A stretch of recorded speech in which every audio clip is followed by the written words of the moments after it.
আজ প্রায় 2 যুগ পরে বগুড়ায় এসে অত্যন্ত ভালো লাগছে।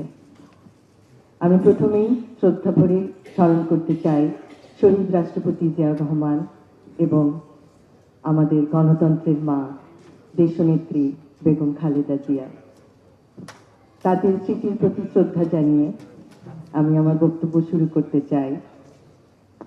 ধন্যবাদ জানাতে চাই সিএসএফ চাইল্ড সাইট ফাউন্ডেশন গ্লোবালের সকল সদস্যকে, যাদের অক্লান্ত পরিশ্রমে আজ বিভিন্ন শিশু কিশোররা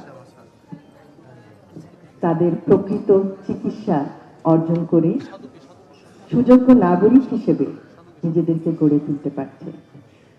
আমরা একটা প্রজেক্ট দেখলাম, শিশু স্বর্গ, সত্যি অভাবনীয়।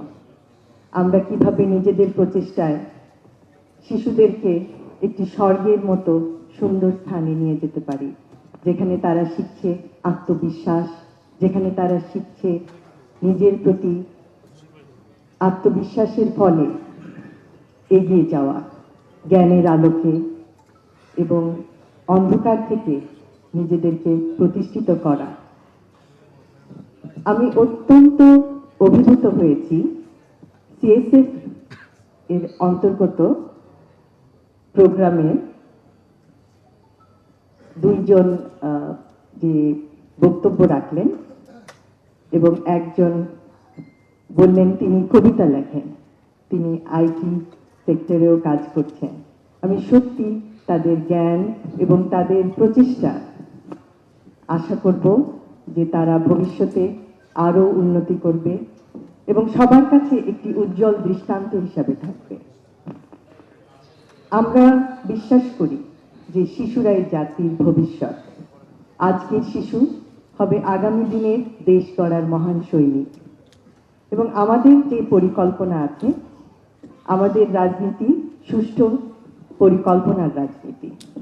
এবং আপনারা হয়তো জানেন যে সুস্বাস্থ্য বিভিন্ন জেলায় কিভাবে ছড়িয়ে দেওয়া হবে আমাদের পরিকল্পনার মাধ্যমে, এবং শিক্ষা ব্যবস্থায় one tap one teacher, happiness, শিক্ষার সাথে হ্যাপিনেসকে কিভাবে যুক্ত করা হবে, এবং এরকম বিভিন্ন প্রকল্পের মাধ্যমে জাতিকে স্বাস্থ্য, শিক্ষা এবং ক্রীড়া ক্ষেত্রে আপনারা দেখবেন যে আমাদের পরিকল্পনায় আছে বিভিন্ন জেলায় ক্রীড়া প্রতিষ্ঠান গড়ে তোলা, যার মাধ্যমে সমস্ত শিশু কিশোররা পাবে খেলাধুলার স্বাদ এবং এইভাবে তারা স্বাস্থ্যে, শিক্ষায়, ক্রীড়ায় এগিয়ে যাবে। আমি আবারও সিএসএফ গ্লোবালকে অত্যন্ত আন্তরিকভাবে ধন্যবাদ জানাচ্ছি আমাদেরকে এখানে আজকে আমন্ত্রিত করে আনার জন্য, এবং এই প্রতিষ্ঠানের উত্তরোত্তর উন্নতি কামনা করছি এবং সকল ভাই বোনেরা যারা এই প্রতিষ্ঠানের সাথে যুক্ত তাদের উজ্জ্বল ভবিষ্যৎ কামনা করে আমার বক্তব্য এখানেই শেষ করছি।